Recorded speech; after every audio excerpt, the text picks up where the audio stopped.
Buenos días nuevamente a todos. En primer lugar, sumarme a ese pésame, a ese abrazo fraterno a todos los familiares de todas aquellas personas que han perdido a sus seres queridos con ocasión de esta nueva segunda ola de la pandemia.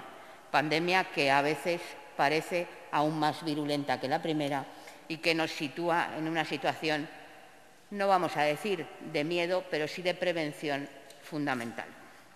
Agradecer también que comparezca la presidenta del Gobierno para informar de todas estas medidas que seguro tendrán que evolucionar a lo largo de los próximos días.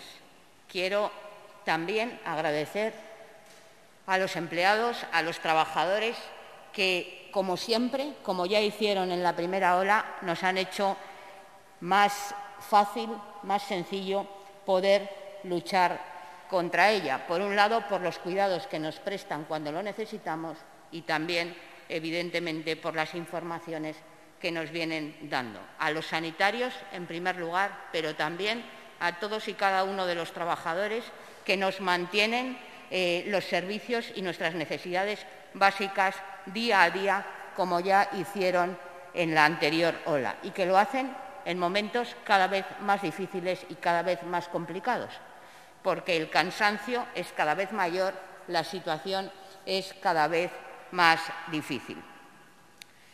Tengo que decir que apoyo esta declaración de estado de alarma que por parte del presidente del Gobierno se acordó en su momento y aquellos contenidos que vienen recogidos en la misma. Pero he de decirle, señora presidenta, sí hay una suspensión de libertades fundamentales, de derechos fundamentales, efectivamente dentro de la legalidad vigente y acorde a las necesidades básicas de la población en este momento. Pero sí existe esa limitación, esa suspensión de esos derechos fundamentales, tal y como viene recogida en nuestra propia Constitución. Y yo sí considero que el instrumento útil no es otro que esa declaración del estado de alarma, porque así lo recoge la Constitución española. Y a mí, sinceramente, me preocupa una situación en la que dependemos del compromiso y de la seriedad de los distintos presidentes de comunidades autónomas. Aquí hemos decidido tomar medidas, pero va a tener efectos sobre La Rioja también las medidas que no están tomando otras comunidades autónomas.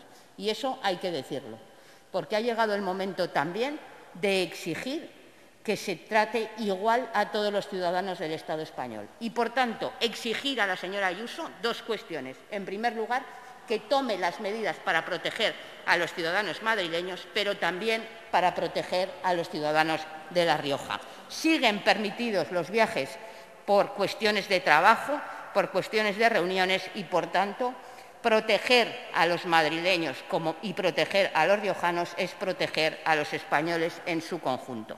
Pero, además, es importante tener en cuenta también las medidas que se han adoptado para impulsar y fortalecer la sanidad pública. Los fondos COVID tienen que ponerse a aquello para lo que fueron dotados, y no es otra cosa que fortalecer los servicios públicos de salud. Llega en breve esa segunda entrega de fondos. Tenemos que plantearnos que no pueden destinarse fondos adicionales a comunidades autónomas que no lo han destinado a aquello para lo que fueron concebidos. Por tanto, deben incrementarse los fondos que no se vayan a destinar a sanidad en otras comunidades autónomas, también a las comunidades que sí están cumpliendo. Y esto debe ser una batalla de todos, pero eso implica que protegernos ante una pandemia mundial implica que se tienen que tomar las medidas conjuntamente, organizadamente y solidariamente. Y, por tanto, destinemos aquellos recursos a lo necesario. Y presionemos a aquellas presidentas o presidentes que no lo están haciendo para que cumplan la finalidad y para que estén a la altura del sacrificio de los ciudadanos ante estos tiempos. Pero nos toca hablar de La Rioja. Y en ese sentido, y siendo que nosotros consideramos que era necesario, creo que los datos hablan por sí mismos, nos ha informado de cuál es el sistema de saturación de nuestro servicio público de salud, que nos sitúa en un estado de alarma. Pero también plantearemos luego en una pregunta al Gobierno la posibilidad de que se siga rindiendo cuentas a este Parlamento. No tiene por qué serlo a través de la presidenta del Gobierno, pero sí a través de los distintos consejeros, porque un estado de alarma por 6 meses va a requerir de modificaciones y adaptaciones. Hoy me alegra escuchar que se toman medidas de cribados para un sector esencial, un sector fundamental. Lo anuncia la presidenta del Gobierno el 5 de noviembre, que es el Día de las Personas que nos cuidan. Creo que es un día fundamental porque todos sabemos la primera línea que se produjo en los distintos domicilios de personas mayores o dependientes cuando las trabajadoras de ayuda a domicilio acudían en ocasiones sin los equipos de protección necesarios. Y lo siguen haciendo, porque lamentablemente un sistema como el nuestro, en el que depende de la empresa concesionaria la concesión o no de esos equipos de protección, está haciendo que todavía haya trabajadoras de ayuda a domicilio que siguen sin tener los mecanismos necesarios. Debe usted profundizar y seguir controlando el cumplimiento por esas empresas de todo ese tipo de medidas. Y debemos ponernos en su situación. Decía que agradecemos, pero el agradecimiento también implica estar a la altura. Dice usted que agradece a los empleados, sobre todo del ámbito de la salud. Aprobamos en el pasado pleno una proposición no de ley para dotar del personal suficiente en las urgencias, pero también en ocasiones anteriores para mejorar la atención primaria en los pequeños municipios. Agradecer implica dotar de los medios humanos necesarios para que no todo se haga a costa de la salud, del sacrificio de los trabajadores. Agradecer implica fortalecer la salud pública y destinar los recursos a ellos.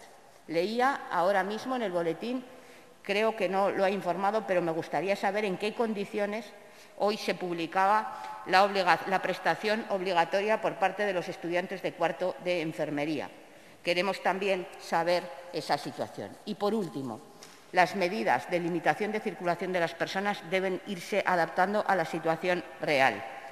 Vemos cuando pasamos por la calle cómo se ha permitido, cosa que también es razonable, que se oferte bebida, sobre todo cafés, para llevar. Y nos encontramos con la gente en las calles tomando ese café.